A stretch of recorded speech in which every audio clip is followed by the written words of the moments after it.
शुभम, आपका अनअकैडमी पे बहुत बहुत स्वागत है। और सबसे पहले तो मैं आपको बधाई देना चाहता हूं कि आपने civil thank you services sir. में सफलता हासिल की। और आपने जो है एक अच्छी रैंक जो है सिविल सर्विसेज में हासिल की। तो सबसे पहले मैं आपसे ये पूछना चाहता हूं कि जब आपको रिजल्ट आया तो आपको कैसा महसूस हुआ, कैसा आपको लग रहा है इस समय ये सिलेक्शन होने के बाद में? Thank you sir. काफ़ी खुशी हुई थी। एक्चुअली मैं घर पे ही था, तो घर पे घर वालों के साथ बैठ करके मैंने रिजल्ट चेक किया था। एंड जब वो नाम आया शुभम कुमार वो होली पीडीएफ में, तो बहुत खुशी हुई। मेरे घर वाले उछल गए थे। एंड काफ़ी काफ़ी खुशी हुई थी।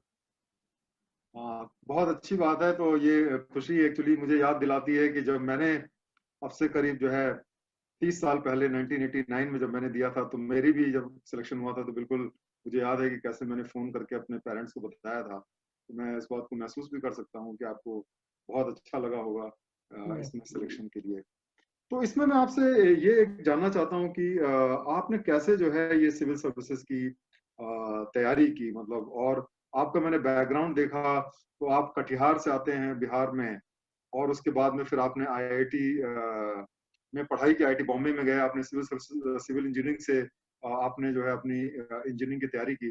तो किस समय आपको ऐसा लगा कि आपको सिविल सर्विसेज की तैयारी करनी चाहिए, और किस तरीके से आपने तैयारी की? कुछ अपनी जर्नी के बारे में आप बताएंगे तो बहुत अच्छा रहेगा।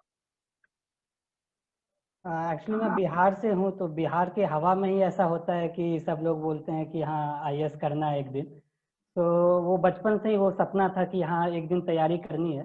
बट एक बार जब मैं आईआईटी में गया, तो वहाँ पे जाके मैंने एक्सप्लोर किया सारे ऑप्शंस। मैंने कंपनी में काम किया, मैंने रिसर्च भी किया। और जब मैं यूनाइटेड स्टेट्स में रिसर्च कर रहा था, तो वहाँ पे मैंने फाइनली डिसाइड किया कि मुझे सिविल सर्विसेज में बैठना है और इसे क्रैक करना है। क्योंकि वहाँ पे जाके फिर देखा कि कितना डेवलपमेंट गैप्स हैं और कितने अच्छे से कंट्रीब्यूट किया जा सकता है इंडिया के डेवलपमेंट और सोसाइटी के लिए। तो फिर वहाँ से वो मोटिवेशन कंटिन्यू रहा, और फाइनल सेमेस्टर से मैंने प्रिपरेशन स्टार्ट की। एंड शुरुआत में अन अकेडमी के वीडियोस वगैरह भी देखे। एंड फिर दिल्ली आकर के तैयारी मैंने स्टार्ट की, और एक फर्स्ट अटेम्प्ट मैंने 2018 में ही दे दिया था। बट वहाँ पे तैयारी नहीं थी अच्छी। फिर एक एक साल के तैयारी के बाद मैंने 2019 में सेकंड अटेम्प्ट दिया।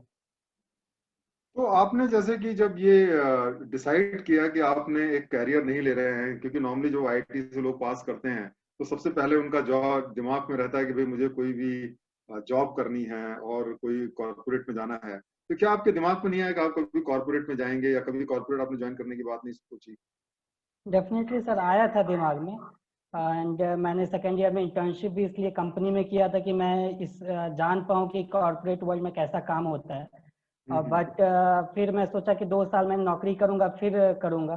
इसमें मेरे हम्म। भैया और मेरे पापा ने समझाया कि एक्चुअली अगर करना ही है तो स्टार्ट से ही करो, जल्दी ही करो। एंड वो कंटिन्यूटी मेंटेन रहेगी अगर साथ साथ कॉलेज में पढ़ाई कर रहे हो एंड फिर पढ़ाई करना हो। तो हम्म। बाकी सारे सिचुएशन को देखते हुए मैंने सोचा कि अगर करना है तो यही करना है, क्योंकि बाद में ऐसा रिग्रेट ना फील हो कि शायद कर सकते थे। हम्म। इसलिए कॉलेज के जस्ट खत्म होते ही मैंने स्टार्ट की थी। हाँ, खैर ये तो आपने बहुत अच्छा किया, क्योंकि मैंने देखा कि कई सारे ऐसे लोग होते हैं जो बहुत बार कॉर्पोरेट ज्वाइन करते हैं और कुछ सालों तक वहां पे काम करने के बाद में ये महसूस करते हैं कि नहीं, उनको सिविल सर्विसेज की तैयारी करनी चाहिए। और इस प्रोसेस में कई बार बहुत सारा समय भी उनका उसमें लग जाता है। तो मेरे ख्याल से ये आपके फायदे में रहा, क्योंकि आपने बहुत जल्दी ही आपने इसके लिए तैयारी शुरू कर दिया, और मेरे ख्याल से आपको रिजल्ट भी काफी जल्दी आ गया। देखा जाए तो काफी जल्दी आपको इसमें रिजल्ट आ गया। तो आप मुझे ये बताइए कि जैसे कि जब आपने डिसाइड किया तो सिविल इंजीनियरिंग आपका सब्जेक्ट था, तो आपने सिविल इंजीनियरिंग को ऑप्शनल लिया या आपने कोई और ऑप्शनल सेलेक्ट किया? और क्यों सेलेक्ट किया आपने कोई दूसरा ऑप्शनल? अगर आपने सेलेक्ट किया तो क्या बेसिस था आपका ऑप्शनल सेलेक्ट करने एक्चुअली स्टार्ट में जब मैंने तैयारी स्टार्ट की, तो ऐसा दिमाग में आया कि हाँ सिविल इंजीनियरिंग भी रख सकता हूँ। तो मैंने काफ़ी सारे प्रीवियस अपने मेरे कॉलेज से टॉपर्स लोग थे, तो उनसे बात की, सीनियर से बात की। और सारे ऑप्शनल को मैंने देखा कि क्या मतलब मेरे लिए अच्छा रहेगा। तो ऐसा सुना था कि हाँ थोड़ा इंजीनियरिंग ऑप्शनल थोड़ा टफ होता है। तो अपना स्ट्रेंथ को देखना बहुत ज़रूरी है। तो मैंने देखा कि हाँ मैंने परफॉर्म किया, बट सिविल सर्विसेज में थोड़ा टफ होगा। तो उसके बाद मैंने एनालाइज किया कि हाँ क्या लेना है, कितने प्रीवियस ईयर के रिजल्ट देखे, कितने टाइम, क्योंकि टाइम बहुत बड़ा फैक्टर होता है इसमें, तो कितने आवर्स लगेंगे या कितने मंथ्स लगेंगे उसको कंप्लीट करने में। फिर ये कंक्लूजन पे आया कि एंथ्रोपोलॉजी में, बायो में इंटरेस्ट था, बचपन से भी बायो में इंटरेस्ट था, तो फिर सोचा कि एंथ्रोपोलॉजी लेना सही रहेगा। तो आपको मतलब इसकी प्रेरणा कहाँ से मिली एंथ्रोपोलॉजी लेने की? किसी ने आपको बताया या किस बेसिस पे आपने सिलेक्ट किया इसको? मैंने एक वीडियो देखा था रोमन सैनी सर का अनअकैडमी पे कि how to select your optional. तो उन्होंने बोला था कि ओपन माइंड से करना है, सारे ऑप्शनल को एक बार देखना है एंड एलिमिनेट करना है। तो मैंने एलिमिनेट करना स्टार्ट किया और फिर लास्ट में से 3-4 ऑप्शनल बचे थे जिसको मैं कंसिडर कर रहा था, तो उसके डिटेल्स पढ़ा कि सिलेबस क्या है और टॉपर्स के वीडियोस देखे, उनका अप्रोच देखा, फिर देखा कि किसमें मैं कम टाइम में ज़्यादा से ज़्यादा मार्क्स में ला सकता हूँ और जो मेरे इंटरेस्ट के अनुकूल भी हो। तो वहाँ पे फिर फाइनली डिसाइड किया और फिर लोगों से बातचीत की जैसे मैंने बताया, और फिर फाइनल किया कि हाँ इस मतलब ये पूरे प्रोसेस में मुझे लगभग 1 महीने लग गए थे कि हाँ ये 2018 के अटेम्प्ट के बाद मैंने फाइनली जून 2018 में डिसाइड किया था कि एंड में कि एंथ्रोपोलॉजी लेना है। अच्छा, आप मुझे ये बताइए कि आपने कब से जो है अपने सिविल सर्विसेज की तैयारी शुरू की और किस तरीके से शुरू किया आपने तैयारी? मतलब कितने समय से पहले से आपने शुरू किया और शुरू में पहले आपने क्या किया, फिर बाद में क्या किया? स्टार्ट में 2018 के स्टार्ट से मैं फाइनल सेमेस्टर में था, तो तभी से स्टार्ट किया था तैयारी। तो मतलब ये था कि पहले बेसिक बुक्स खत्म करने हैं, न्यूज़पेपर पढ़ने की हैबिट डालनी है। तो वो बहुत इम्पोर्टेंट ये था कि शुरुआत में टाइम ऐसे वेस्ट हो जाता था, इम्पोर्टेंट न्यूज़ नहीं मिलते थे। तो वो 2 महीने में वो हैबिट डेवलप हुआ कि विद इन एन आवर आप पढ़ पाए। एंड फिर बेसिक बुक्स एक बार खत्म हुए तो फिर वैल्यू एडिशन पे आया कि हाँ कैसे वैल्यू एडिशन करना है। और चूंकि मैंने काफ़ी सारे टॉपर्स के वीडियोस में रेगुलरली देखता था, तो फिर ये समझ में आया कि टेस्ट सीरीज काफ़ी इंपॉर्टेंट रोल प्ले करता है। तो आंसर राइटिंग भी, तो शुरुआत से ही मैंने आंसर राइटिंग करना स्टार्ट कर दिया था, मतलब 2 महीने के प्रिपरेशन के बाद से ही। एंड टेस्ट सीरीज भी स्टार्ट कर दिया था। तो मुझे लगता है कि वो थोड़ा हेल्पफुल रहा कि ये मैं स्टार्ट से ही करना शुरू किया। एंड ऑप्शनल का फिर किया मैं, 6 महीने लग गए ऑप्शनल करने में क्योंकि काफ़ी डेप्थ में करना होता है। एंड ऑप्शनल एक बार खत्म हुआ तो फिर जीएस और ऑप्शनल को फिर मिक्स करके पढ़ाई स्टार्ट की। अच्छा, चलिए बहुत अच्छा आपने बताया। तो अब आप मुझे बताइए कि जैसे प्रीलिम्स के लिए आपने स्पेसिफिकली क्या तैयारी की, मतलब प्रीलिम्स की तैयारी किस तरीके से की आपने?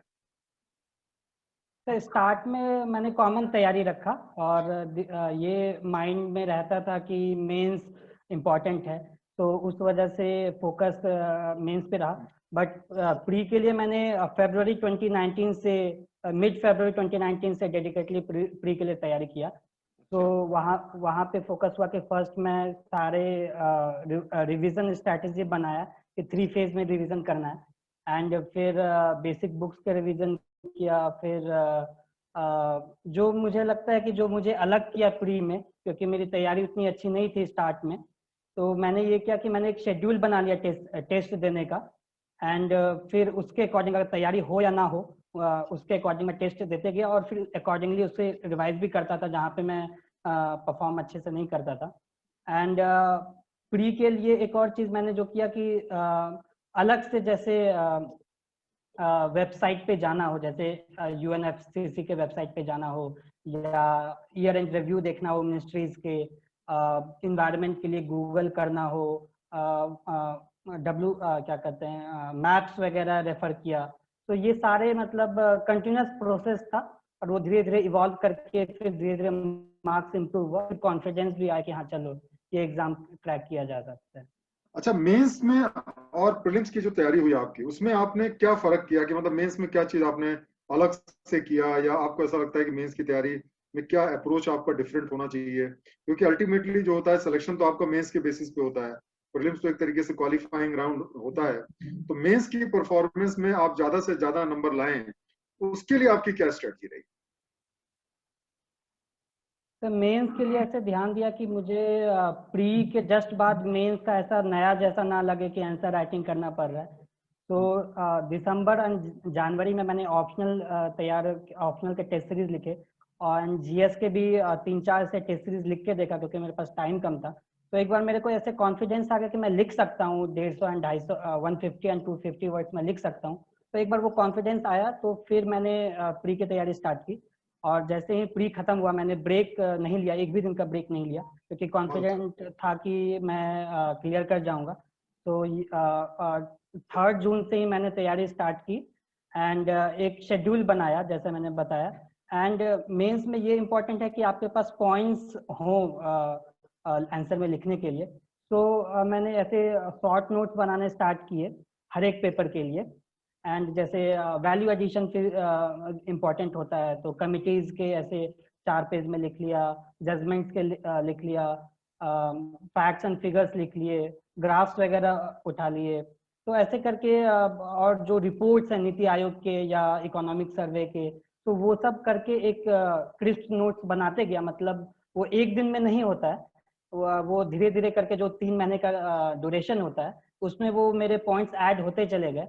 तो फिर वो एंड में वो रिवीजन के लिए भी हेल्पफुल होता है, एंड आंसर को दूसरों से अलग और बेहतर भी बनाता है। तो ये एक अलग, मतलब मैं कहूँगा कि ये रहा मेंस के लिए।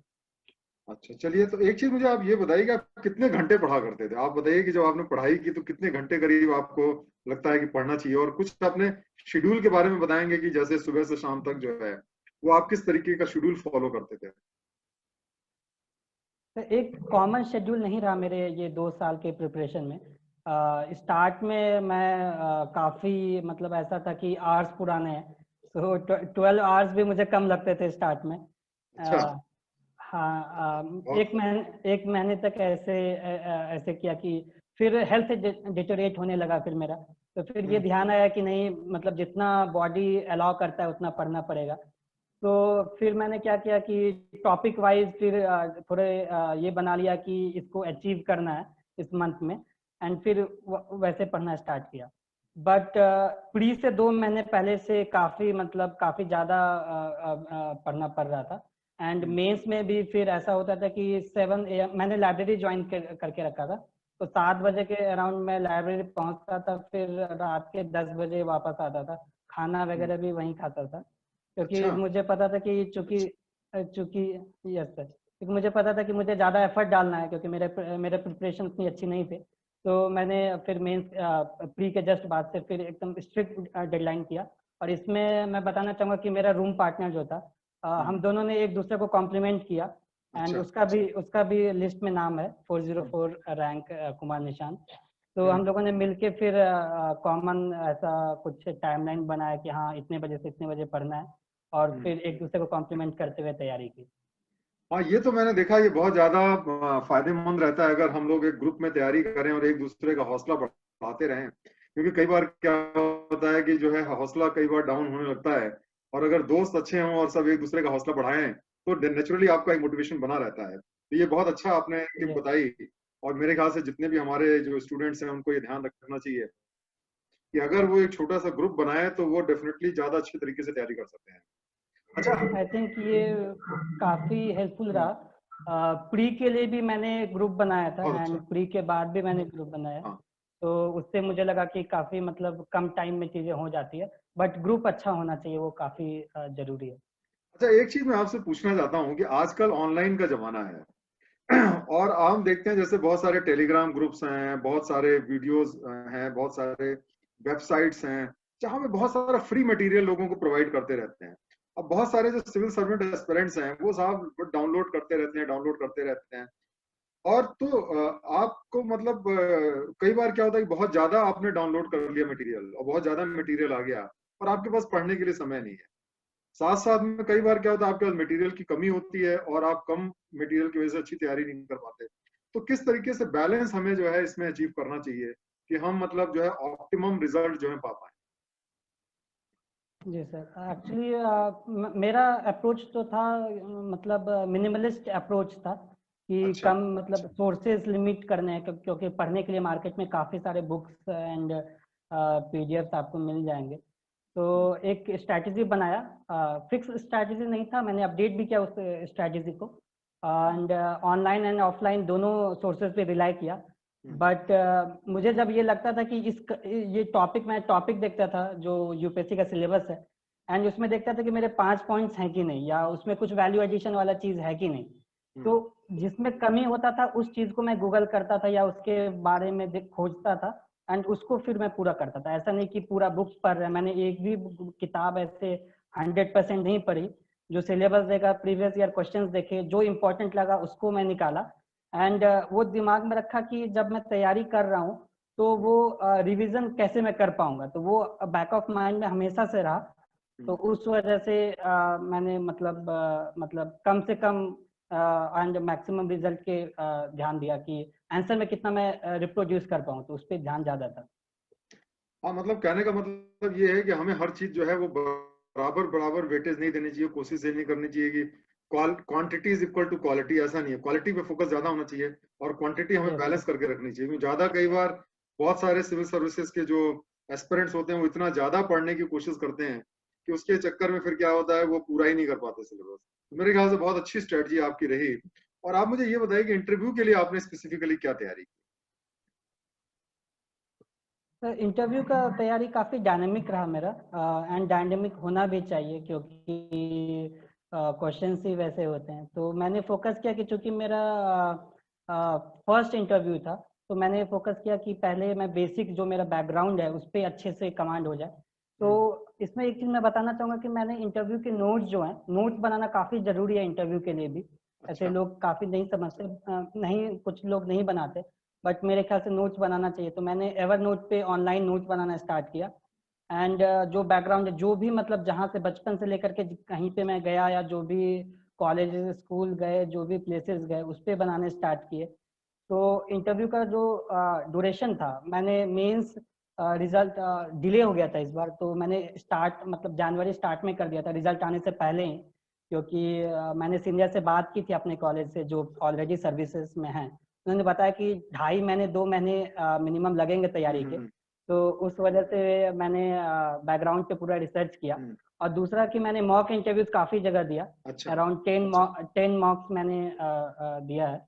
तो अच्छा। फिर वहाँ से जो फीडबैक मिला और जो मुझे सही लगा, और एक क्लोज ग्रुप था 3 लोगों का, और फॉर्चुनेटली तीनों लोग सेलेक्ट हो गए। तो अरे वाह, एक बहुत बढ़िया। हाँ, चलिए, बहुत एक बढ़िया बात है। हाँ। Thank you sir. एक एक कॉमन एक ग्रुप बना, तो उसमें से एक पहले से सेलेक्टेड सीनियर थे, तो उनसे काफ़ी फीडबैक और हेल्प मिला। और फिर एक दूसरे का हम लोग इंटरव्यू ऐसे क्वेश्चंस पूछते भी थे और गाइड भी करते थे कि कैसे बोलना है। क्योंकि मतलब इंटरव्यू में ये इम्पोर्टेंट हो जाता है मेरे ख्याल से कि आप प्रेजेंट कैसे कर रहे हैं, अपने थॉट को कैसे स्ट्रक्चर्ड वे में बोल पा रहे हैं। तो वो तैयारी की, वो ग्रुप बनाया, और 50% फोकस रहा कि अपने बैकग्राउंड पे करूं, और 50% रहा कि जो करंट वाला इवेंट्स हैं, तो वो कॉमन एक एवरनोट पे फाइल बनाया, और मैं ऐड करता था, मेरा फ्रेंड ऐड करता था, ताकि वो ओके। टाइम बच पाए। और फिर तो एक दूसरे। कोलाबोरेशन आपने किया, इसका मतलब कोलाबोरेशन से आपने तैयारी की, बहुत बढ़िया। यस बहुत सर। बढ़िया, ये सारी चीजें स्टूडेंट्स को मेरे ख्याल से काफी फायदा करेंगे। जो आपने जो टिप्स बताए, मैं समझता हूँ कि अगर उसको इस्तेमाल करेंगे लोग तो डेफिनेटली उसका उनको फायदा मिलेगा। कोलाबोरेशन बड़ी इंपॉर्टेंट चीज होती है। आपने बहुत अच्छी बात बताई। तो सभी लोग, आप बता रहे हैं कि आपके जो ग्रुप में लोग थे सब लोगों का सिलेक्शन हो गया, तो ये बहुत ही मतलब बताता है कोलाबोरेशन की पावर को। तो चलिए, ये बहुत अच्छी यस। चीज है। एक चीज मुझे आप ये बताइए कि जो आपकी जो सफलता है उसके पीछे आप किसको श्रेय देना चाहेंगे? कौन लोग उसके लिए रिस्पॉन्सिबल हैं? किसको आप क्रेडिट देना चाहेंगे? तो सबसे पहले तो मेरे परिवार में सारे लोग, मेरा एक्चुअली जॉइंट फैमिली है, पापा मम्मी चाचा चाची दीदी सारे लोग हैं। तो हम्म। उनका काफ़ी एक कंसंट्रेटेड एफर्ट रहा कि मैं अच्छे से तैयारी कर पाऊँ, घर का कोई प्रॉब्लम हो या कुछ भी हो, वो मुझ तक नहीं आए। उन लोग का पहला ये था कि ये हम्म। तैयारी अच्छे से कर पाए, किसी चीज़ की कमी ना हो। हम्म। तो ये फैमिली एज अ होल मैं श्रेय देना चाहूँगा।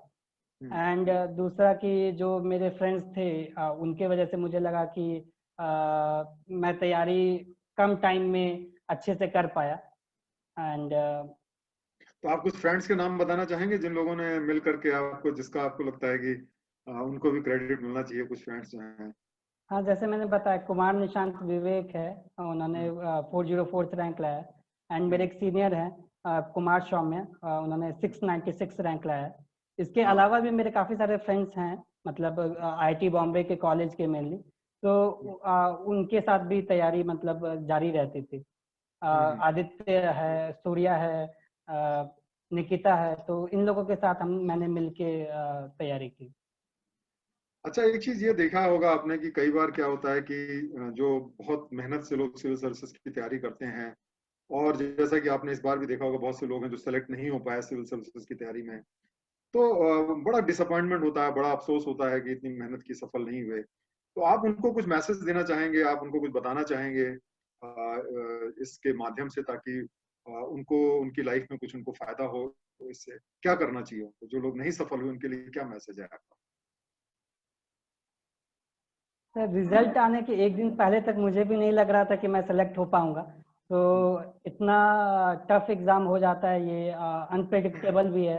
तो इसमें कि कोई कह नहीं सकता कि कितना रैंक आएगा, हो पाएगा कि नहीं हो पाएगा। तो तैयारी जो है वो कंटिन्यूस होना चाहिए, वो जारी रखनी चाहिए। एंड अगर आप मेहनत और लगन से एंड एक प्रॉपर स्ट्रैटेजी से अगर आगे बढ़ते हैं तो डेफिनेटली सक्सेस कभी ना कभी आएगी। इसलिए मतलब हताश नहीं होना है। कॉन्फिडेंस काफ़ी इम्पोर्टेंट रोल प्ले करता है, मुझे लगता है। एंड ये वर्क किया मेरे लिए। तो सबको अपनी मेहनत से, अपने कॉन्फिडेंस से तैयारी करते रहना चाहिए। एंड टॉपर्स में भी मैंने देखा कि कैसे लोग 3 अटेम्प्ट 4 अटेम्प्ट के बाद फाइनल सिलेक्शन होता है। तो इस वजह से मतलब सबको तैयारी जारी रखनी चाहिए। हाँ, कई बार ऐसा देखा गया है कि लोग जो हैं वो 2-3 साल तक प्रीलिम्स भी नहीं क्वालिफाई कर पाते, और उसके बाद सडनली वो टॉप रैंक पे आ जाते हैं। टॉपर्स में ऐसे भी आपको बहुत सारे लोग मिलेंगे जो कि कई बार प्रीलिम्स भी को नहीं क्वालिफाई कर पाते, या कुछ लोग ऐसे हैं जो इंटरव्यू में नहीं अच्छा कर पाते लेकिन उसके बाद में सेलेक्ट होते हैं। तो बहुत अपने अच्छा मैसेज दिया कि सभी को जो है हिम्मत नहीं हारनी चाहिए और लगातार कोशिश करनी चाहिए, क्योंकि इसमें जो है थोड़ा सा सिस्टमेटिक तरीके से। तो आपको ऐसा लगता है क्या, किस तरीके से वो मतलब किस तरीके से वो तैयारी करें कि उनके जो चांसेस हैं सिलेक्शन के वो थोड़ा इम्प्रूव हो जाए? आपको कुछ आप टिप देना चाहेंगे उनको? इसमें एक चीज़ मैं ऐड करना चाहूँगा। जब मैं तैयारी कर रहा था, मतलब तैयारी के फेज में, ये मैं रियलाइज़ किया कि जो तैयारी वाला फेज है वो एक्चुअली आपको प्रिपेयर करता है सिविल सर्विसेज के लिए। वो संघर्ष का जो फेज है वो काफ़ी इंपॉर्टेंट है, क्योंकि आपका कैरेक्टर डेवलपमेंट होता है, आप चीज़ों को जानते हैं। तो ये मेरे दिमाग में था कि सिलेक्शन होना है एक दिन। ये मेरा ट्रेनिंग चल रहा है, ये 2 साल मेरी ट्रेनिंग है। और अच्छा। इसके बाद जो आएगा वो होगा, एक दिन ऐसा होगा। मतलब मेरे दिमाग में था कि फाइनल तो लिस्ट में तो आना ही है एक ना एक दिन। तो हाँ, हाँ। ये चीज दिमाग में था। एंड सर, आपका क्वेश्चन क्या था? नहीं, मतलब वही बिल्कुल कि आपने मतलब क्या मैसेज देना चाहेंगे लोगों को जो मतलब डिसअपॉइंट हो जाते हैं, तो उनको सर, कौन सी टिप्स आप देना चाहेंगे कि वो आगे जो है बढ़ते रहें, हिम्मत ना हारें? क्या आप उनको बताना चाहेंगे? खुद की स्ट्रैटेजी बनाना काफ़ी इम्पोर्टेंट है। कि आप अपने स्ट्रेंथ एंड वीकनेस के अकॉर्डिंग, स्टार्ट में ये समझ में नहीं आता, बट विथ टाइम वो समझ में आता है कि आपका स्ट्रेंथ एंड वीकनेसेस क्या है। तो उसके अकॉर्डिंग एक फिक्स एक स्ट्रैटेजी हो, एंड उस पर एकदम स्टिक करना है। एंड फिर जो जो भी इनपुट आए तो उस पर मतलब खुद के दिमाग लगा करके कि हाँ, मेरे लिए ये हेल्पफुल होगा कि नहीं, उस पर फिर वर्क करना है। प्रिपरेशन चूंकि काफ़ी लंबा होता है, तो इसमें ये ध्यान देना होता है कि हम पाठ से भटक तो नहीं गए। तो मतलब कुछ महीने बाद या एक हफ्ते बाद स्टॉक लेना जरूरी होता है कि आपने क्या नया चीज़ पढ़ा, क्या एडिशन किया अपने तैयारी में। तो वो मैं करता था कि मैंने एक शेड्यूल बनाया, मैंने ये लिखा कि ये टॉपिक्स करने हैं, और नहीं हो पाता था तो मैं फिर से बनाता था, फिर से ट्राई करता था कि हाँ चलो इस बार करना है। तो वो जो एक जिद था, वो जिद जरूरी है। कि ऐसा नहीं होना चाहिए कि आपका एक महीना बीत जाए और आपको आइडिया भी ना लगे। तो कभी कभी ऐसा होता है एस्पिरेंट के साथ में, वो नहीं होना चाहिए। आप कंटिन्यूस प्रोसेस रखेंगे तो सक्सेस आपके जरूर आपको प्राप्त होगी।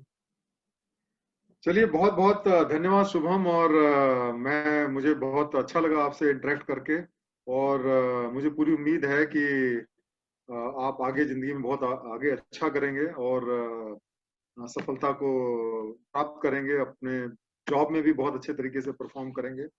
तो मैं आपको एक बार से फिर बधाई देना चाहता हूँ आपके इस सिलेक्शन के लिए, आपकी पूरी फैमिली को, आपके जो भी फ्रेंड्स हैं, जो भी आपके शुभचिंतक हैं, सभी लोगों को मैं बधाई देना चाहता हूँ। और मैं ये उम्मीद करता हूँ कि आपके जितने सपने हैं वो सारे के सारे पूरे हों और आगे चल के आप जिंदगी में बहुत अच्छा करें। बहुत बहुत थैंक यू धन्यवाद। Thank you sir, thank you sir.